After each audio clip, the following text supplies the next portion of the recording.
Everybody, welcome to another video. I've been doing some videos that are camera down, so there's no visuals. It's just pretty much lo-fi audio, and I hope you enjoy it. I've been getting a lot of good feedback on the no visuals, like not a lot of lighting. I do sometimes go for the lighting and the ambiance, but lately I've been getting back to lo-fi, just pure camera audio, and then do what I can do in that area, just to experiment, because I do what interests me. And so I just want to do that. During my live, I just went on a live, and I just kind of did a live doing some random triggers, and then I read a little bit of Brothers Karamazov, and I wasn't able to finish it. I wasn't able to finish what I wanted to talk about in that live. So I have this interest in Russian literature, and I may not understand it as well as I would James Joyce, but I can still appreciate it and kind of learn from his writing style.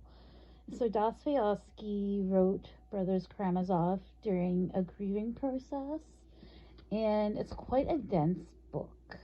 I must say, I feel intimidated by it, and I don't know why, because Finnegan's Wake is also considered to be one of the most difficult books in English literature, but I find the Brothers Karamazov is just as difficult as Finnegan's Wake, mostly to the fact that I don't know why I perceive it as being as difficult as Finnegan's Wake. I don't get it, but I do. So I'm going to go to Project Gutenberg. If you want to read along, you can go to gutenberg.org, where you can find the Brothers Karamazov if you don't want to buy the book. It is in the public domain. And during the live, I read through the end of the paragraph, the very ending of chapter 2. And I don't read things in a linear fashion. I don't do that at all. I just basically, because of my background with theology, I'm not going to give away my school background, but like way back when, theology was something that was kind of ingrained. So I would take like a paragraph, dissect it line by line, word by word, and it's just how I read. And then when I have a reading session, I pick out a nugget of something that I'm looking for, and then I go back to that paragraph a week later or even a day later, and then I look for something else that I can pull out of. So what I'm looking for today out of the Brothers Karamazov is basically when he wrote, Dostoevsky, who's the writer of Brothers Karamazov, when he wrote this novel, this lengthy behemoth of a novel, he was going through a grieving process. I find this interesting. He had a personal tragedy happen when he wrote Brothers Karamazov, and he lost his son. He went through the death of his own son, and that is something that you can see through his writing and throughout the works. I'm going to talk a little bit about the background, and I basically chatted about this in a live session, and I didn't have enough time to finish it because I was only reading it because no one showed up, so I was excited, and I wanted to discuss basically Dostoevsky's Brothers Karamazov, because when no one shows up in a live, I just talk about whatever I want to talk about until someone shows up. And sometimes it's Russian literature, other times it may be like physics or whatever, or floats my boat at a specific time when I'm doing a live stream and I'm just like, let's do this, or let's do this. And I just pick the direction in which I want to go. And so now we're kind of going to delve into the background of the Brothers Karamazov, and kind of explore what we want to pull from it, or what I want to pull from it, basically. And so we're going to explore when he first started writing it. And Dostoevsky first began his notes. These are just his notes.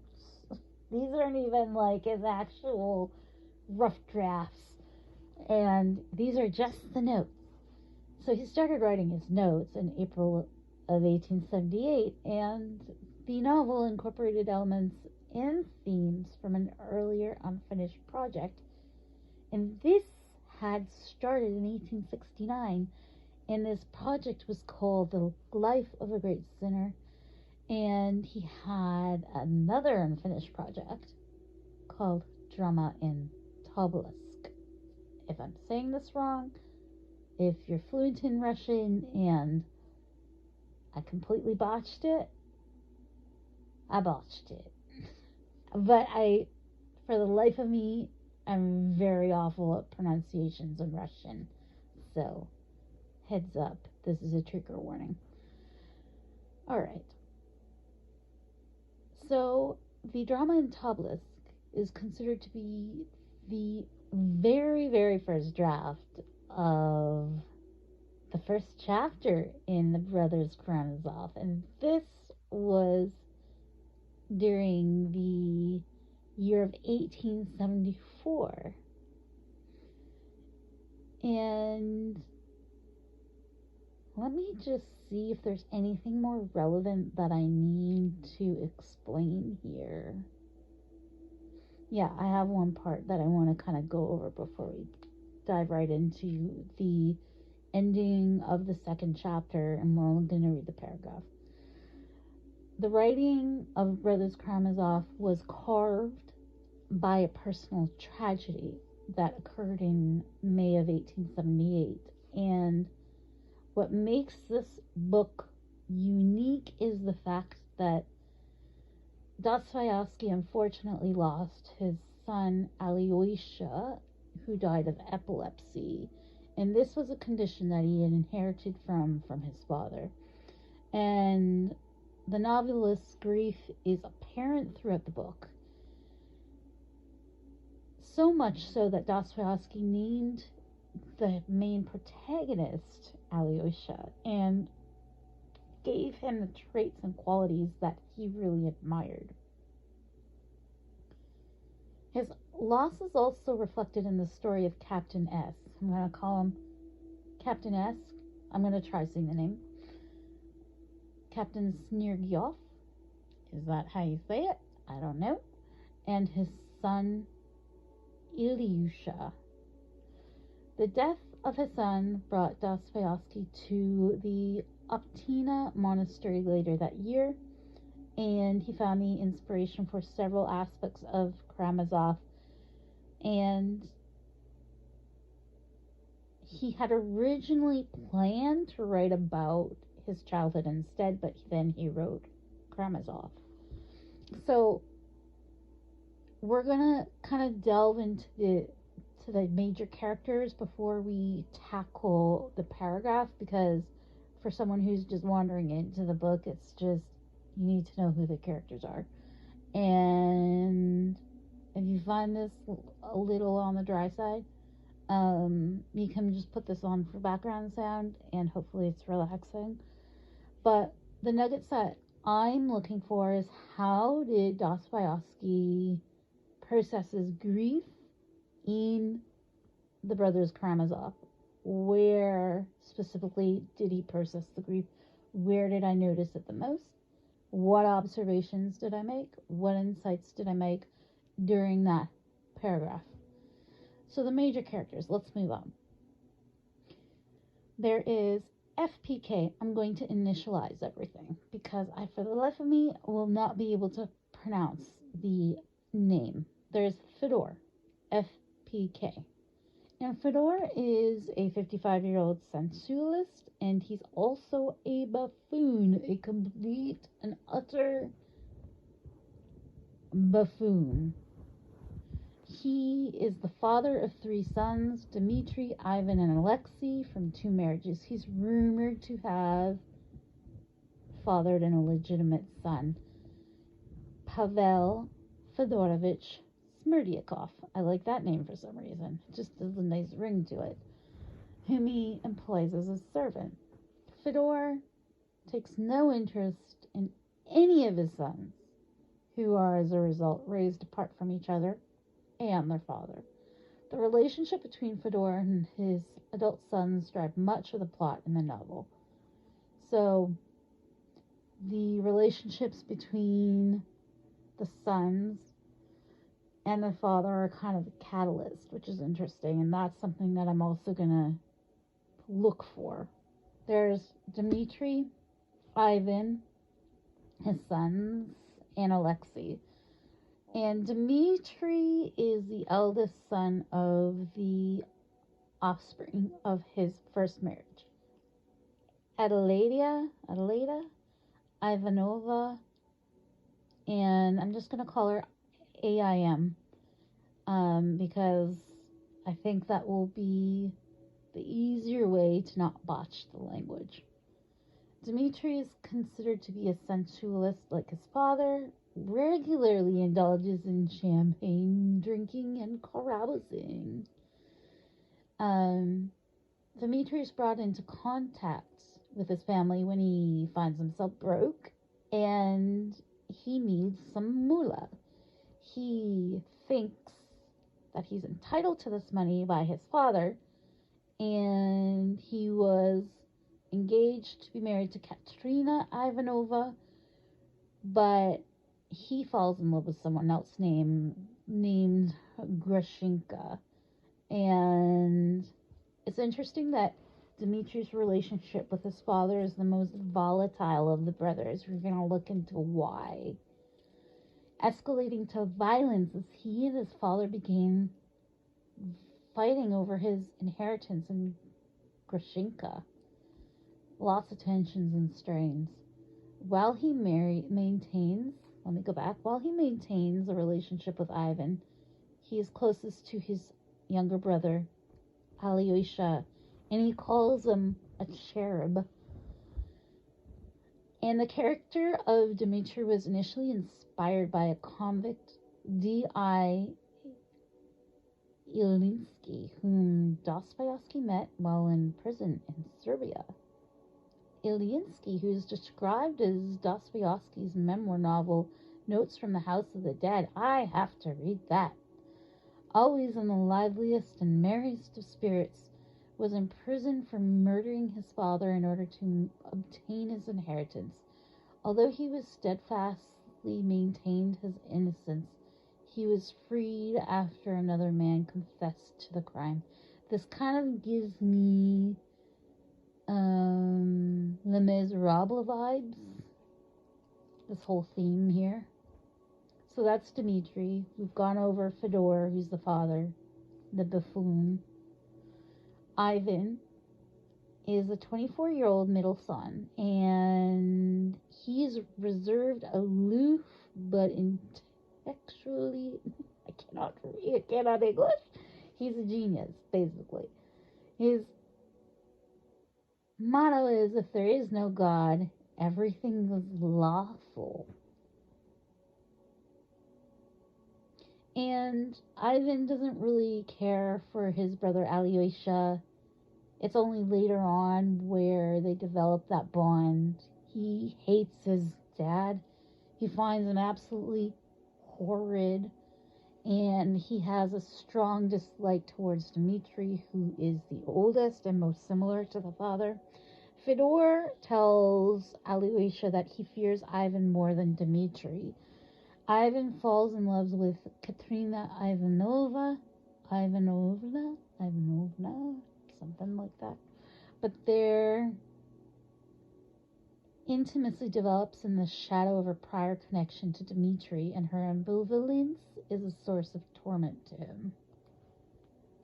Interesting. Ivan seems to have more complex nuances in him, whereas Dmitri sounds more just like a archetype of sorts, the fool. And I'm thinking I should explain the archetype and then the concept of the fool for those who are not familiar with the terms that I just used. I'm going to, let me just find this for you. And I hope you find this good background sound. The archetype of the fool is basically prone to laziness and dissipation. And on the positive side, it tells us to enjoy the process of our lives. And the fool can be unafraid, nihilistic, childlike, punctures egos, points truths. It's really interesting, actually. The word fool comes from the Latin folis, which means a pair of bellows expelling empty air. When extended to people, it implies an empty-headed person with insubstantial thoughts. And so that's the archetype of the fool. And this is from the J.C. Campbell's The Monomyth. Or I'm thinking it's C.G. Jung. I'm thinking that it's from him or from Campbell's work. So there's already these foil characters with Brothers Karamazov. There's foils already. There's the father, who is the foil to Alyosha. Alyosha is the foil to Dmitri and his father. Ivan is somewhat of a nuanced character. And I really am intrigued now. I'm totally intrigued by this book. So Ivan finds his father absolutely repulsive. Again, a foil trait. Because there's incompatibility with the value systems and there's some strained relationships going on. And so Alexei, we've discussed. Oh, did we discuss Alexei? I'm not sure here.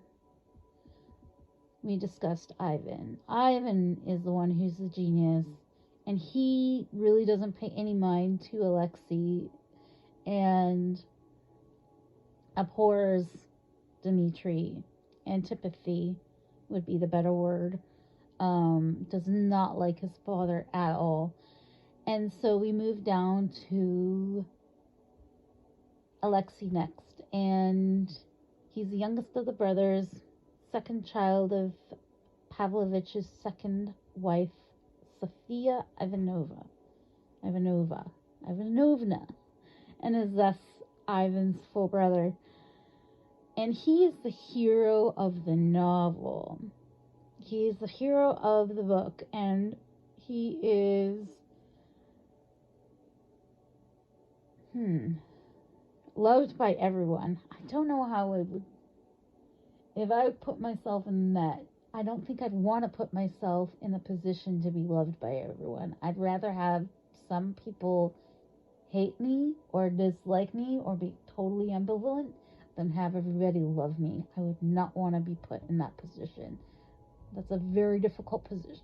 It's just not my cup of tea. I would not want to be Alexei. No. So Alexei is referred to as Alyosha. He's the youngest, but he loves him like the bee's knees of the sun. And Christ-like. Very much Christ-like. So there's some parallels. Then there's Pavel, and Pavel Fedorovich Smerdyakov, I like saying that name, is the son of Reking Lizaveta. I really find this story compelling, this storyline. So, Reking Lizaveta is this mute woman of the street who was basically violated and raped by Pavel's father, who is a buffoon, and she basically gave birth to Pavel alone. And it was the servant Gregory and his wife Marfa, I think it's Marfa, who tutored him and attempted to give religious instruction, but Smerdyakov didn't really take to it. Basically was rude about it, and he was often violent towards Grigory.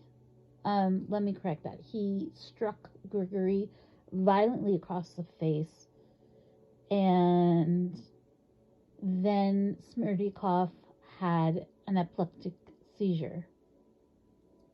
Smerdyakov was fond of hanging cats and giving them ritualistic burials. Grigory would say to him, "You're just the spawn of mildew on the bathhouse wall." And Smerdyakov never forgave him, which is odd because he literally hung cats. So why wouldn't he be truthful about who he was? Smerdyakov becomes part of the Karamazov household as a servant working for Fedor as a lackey and a cook. And he's generally contemptuous of everybody else. Smerdyakov admires Ivan, who's the genius, and has in common with him the atheism. And despite his shrewdness, other characters, particularly Ivan, Dmitri, and Fedor Pavlovich, underestimate Pavel's intelligence. Very interesting. So it looks like he's inherited his father and his mother's intelligence, and just because she's mute doesn't mean she was stupid. So he's inherited some intelligence from both his father and his mother, and people just seem to underestimate him. So we've gone over the main characters, and maybe in my next read I'm going to discuss the rest of the characters, and the characters we discussed were again Pavel, Alexei, and Ivan, Dmitri, and Fedor. So those are the main characters, the very central ones that we need to be concerned about. We'll talk about the minor characters who are also foil to the major characters and why they're a foil, or they can be static, which means they stay the same. There are some characters that will change throughout the novel, and then there's some characters that will stay the same. And I'm also looking for that too as I'm reading the work. So I hope you enjoyed this ramble. This is the end of part 1. Basically, character descriptions, a little bit of background context to the novel, a little bit of rambling, and maybe I'll come back with part 2, depending on how well this does. So, hope you like it, and if you don't, there are other videos. I will talk to you all later, and have a wonderful week.